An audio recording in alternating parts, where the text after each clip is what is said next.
mean, UVM, I think, definitely helped prepare me in the sense that it helped me learn how to think broadly. So I'm a big proponent of a classic liberal arts education. So I think there's great value in diversity of thought, and that was something I didn't realize it at the time, but I was learning how to think differently, learning how to think critically on the one hand, all the analytic side, but also really learning how to just think differently and interact with different people, and that turned out to be much more valuable over time than I probably realized when I was 18 to 21 when I was here. Yeah, I mean, so early leadership lessons, I think the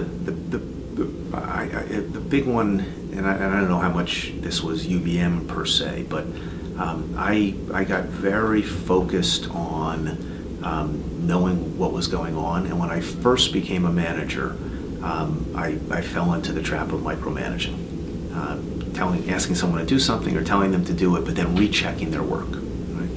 And what really broke that for me was actually going to business school. At the end of the first semester, our cohort was just, we're all just wiped, right?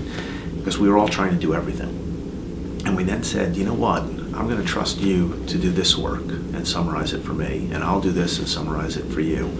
And that clicked with me that if you have a good team and you trust what they do, you don't have to rework their work. And that allows you to then manage and lead. If I'm talking to someone about working with us, I look for a couple of things. One is, I'm really looking for someone who's just mentally agile. I mean, I wish I knew what the role was going to be like 5 years from now, but I really don't, right? So I think, it's a given that people are going to have subject matter expertise in something. But what I'm really looking for is, are they mentally agile enough to be able to adjust? And then I really look also, tell me when something went wrong.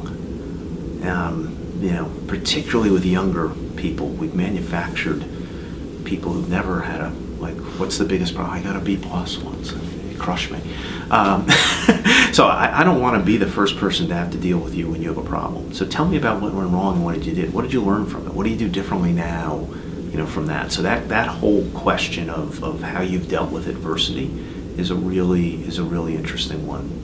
So to me, a culture that starts with kind of empathy and around purpose is really important. And we've tried to help over time. I think we've done a better job of aligning all those things on how we changed our benefit programs, how we dress, doing away. We don't have titles anymore. We did away with all of our vice president titles because we were kind of imposing kind of hierarchy. So, what over time we've just done more alignment. So to me, culture is about alignment, and then also being willing to actually talk about where people feel like we're out of alignment.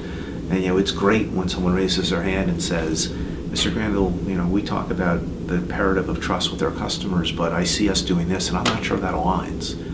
That's powerful versus, I got to do this job and I'm going to walk away, right? Because so getting people engaged and bringing their authentic selves to work, you get so much more out. Because the only true enduring competitive advantage is around culture. Michael Porter famously said, I think, culture beats strategy for launch. In our business, every product we write has to be approved by a state insurance commissioner, and any competitor can copy it.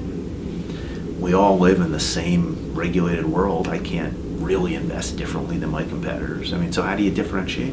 Culture ultimately becomes the real differentiator.